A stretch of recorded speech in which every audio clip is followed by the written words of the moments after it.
Busted. All right, so I'm glad we get to do this. So, ladies and gentlemen, right here on 101.1 The Beat, we got Marvin Young, aka Young MC, and we're gonna have fun with this inside the rapper studio. First question: what is the name on your birth certificate? Name of birth certificate is Marvin Young. Okay. Well, I guess that answers that.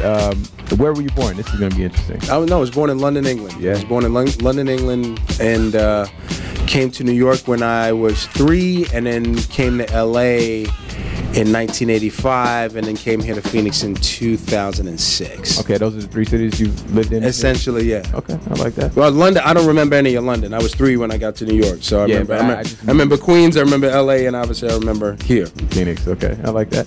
Who were your parents? My mom and dad, Cleveland, Alyssa, they're Jamaican parents and born in England, so that was it. You got any siblings? Have a younger sister, yeah, okay. and an older half brother, absolutely. Okay, I like that.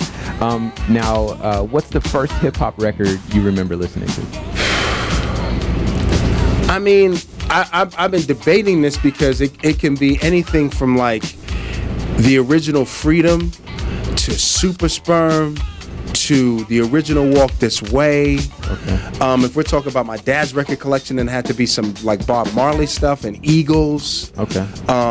I mean, all over the place. I think the first hip hop album that I ever bought, I want to say was the first Run DMC record with Rock Box and Suck MC, and It's Like That on that. Okay. And that was the first one that I bought, but I think I was already DJing by that time. Okay. You started off as a DJ. No, I started off as a rapper at about 10 or 11. I started DJing at 14. Okay. And then the DJing led to the producing, but the rapping's been going the whole time. Okay. Yeah. Like so I'm 30 plus years. All right. So, well, I want you to answer this question. I don't want to suggest an answer for you. What's your favorite song that you've written? That's hard. And why? Wow.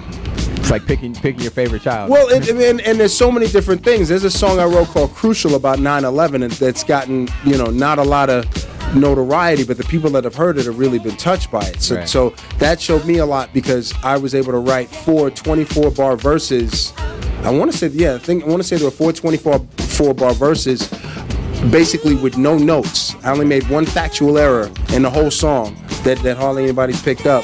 And it really kind of it was a stream of consciousness in terms of me and my emotions. Okay. So I like that. I mean, obviously, Bust a Move, I'd be stupid if I didn't say that I love writing that. Yeah. And this other song, Know How, that I wrote years ago, lyrically, I'm doing that again in my shows now, and that's turning into something big. And then I guess more of my contemporary stuff, there's a song I got called Feel the Love. Okay. That I really like. Okay, so we're gonna get into Feel the Love. I remember we were talking about that a little earlier. Absolutely. Let me ask you this question: if you were president of the U.S., what would be the first thing that you would change? Excuse me. The issue you're most passionate about. Oh man, I guess if I was president, the first thing that I would change is I would do more for childhood education, even preschool and the like, just helping kids get a good start. Okay. And so that you don't get kids in elementary schools, looking at school being so daunting. Okay. That they have a good enough head start that they can, move through. Because you get a kid that graduates high school, they got a chance to either, do a trade, go to college. That gives them a leg up. Right. You know what I mean? Now the unemployment rate for college graduates is less than half of what it is for the population in general. And that a lot of it, starts from having a real good, young start in terms of education. It may not be money. It could be guidance. It could be, mentoring. Okay. It doesn't necessarily have to be just throw dough at it. But there's a lot of kids that their choices are being limited because they have limited starts. Okay. Whether it be the home life or the school life or the combination of all that. And if you could get in there and you could kind of propel them a little bit at a real young age, 4, 5, 6, 7, they could do something. Okay, I like that. Let me ask you this question, man. Do you recall ever having any beefs of your own, like back in the day with any other artists? And if so, how'd you work it out? Or I grew up on the East Coast. Okay. I blew up on the West Coast. I mean, I learned how to rhyme back east, and I basically, learned my career in terms of how to be a professional rapper on the West Coast.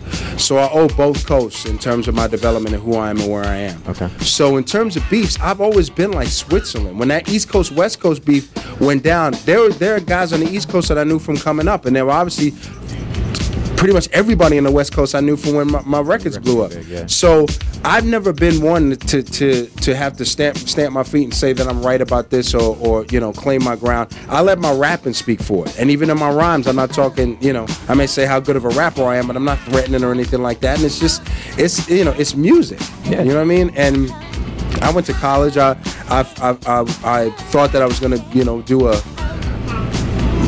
regular 9-to-5 job or whatever.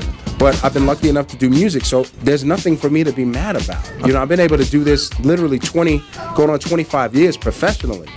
I can't really be mad at anything. Okay, I like that. So I take it that your thoughts on beef is that just don't do it. Well, that would be the thing, because it's just like, what I found, it could be different with certain individuals. This may not be a specific thing, or this may not be specific to everybody, but I find that a lot of the beef doesn't come from the artist. A lot of the beef comes from the crews, or the families, or the girls, or somebody around, that wants to talk you up. You get any of these guys by themselves, it's all good. Yeah.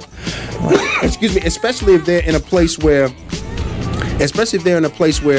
like me, a lot of people respect me in terms of my rhyme skill or in terms of my success or how I carry myself or whatever. So it's very rare, I'm always going to get the peer level 90% of the time when I'm dealing with people, because they'll see what I did and they respect it. So that's not a platform to start a beef. You know what I mean? Usually there's something I can learn, there's something they can learn, and it's built and it's good to, it's good to meet people. It's good to meet people and hear about experiences. So, like I said, I'm happy to be where I am doing what I'm doing. Okay.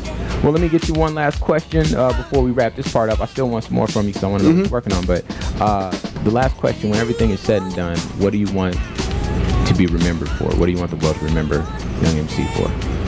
Well, what I want the world to remember me for and what they'll remember me for are two different things, I guess. But that's what I'm asking. All right. Well, I guess to kind of meld the two together, I want to be remembered as someone who was able to make rap more accessible to people that hadn't listened to it before. Okay. You know what I mean? The thing is I came up in New York. I learned how to rhyme in New York. But I say this, and I've been saying this in every extended interview that I've had, is that if I stayed in New York, you never would have heard of me. Because there's such a pecking order, especially back in that day. Okay. Everybody's like, I've been in it for X amount of time. This is where I need to be. You never would have heard a record like Bust a Move. I never would have wrote something like Wild Thing. None of those opportunities would have happened because it was just too different than the entire industry staying in New York. Coming out to LA, where it was, I wouldn't say Wild West, but it was a wide open kind of scenario. Okay. I had a better chance in terms of writing that and expanding my horizons, because I didn't hear a record like Wild Thing coming from my pen, or a record like Bust a Move coming out not only my pen but out of my mouth.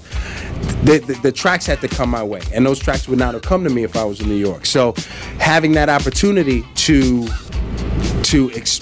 kind of broaden my horizons like that as an artist and as a creator, musically, that helps me, bringing people that, oh man, that's more danceable, that's more catchy. I'm singing along with that hook. Those lines are clever. That's something I wouldn't necessarily expect from rap music. That opens up the mind, of a listener, and all of a sudden they may listen to something they wouldn't have listened to before, because Bust a Move or Wild Thing, Funky Cole Medina, Principal's Office, whatever, was able to bring them in. That's what I'm most happy about. Okay. Well, that's perhaps the most solid answer that I've ever gotten in doing this inside the Rapper Studio. Thank so you, I appreciate that. Thank you. It means a lot to hear that. Hear some intelligence on the microphone. And once again, I want to thank you for coming out. No problem.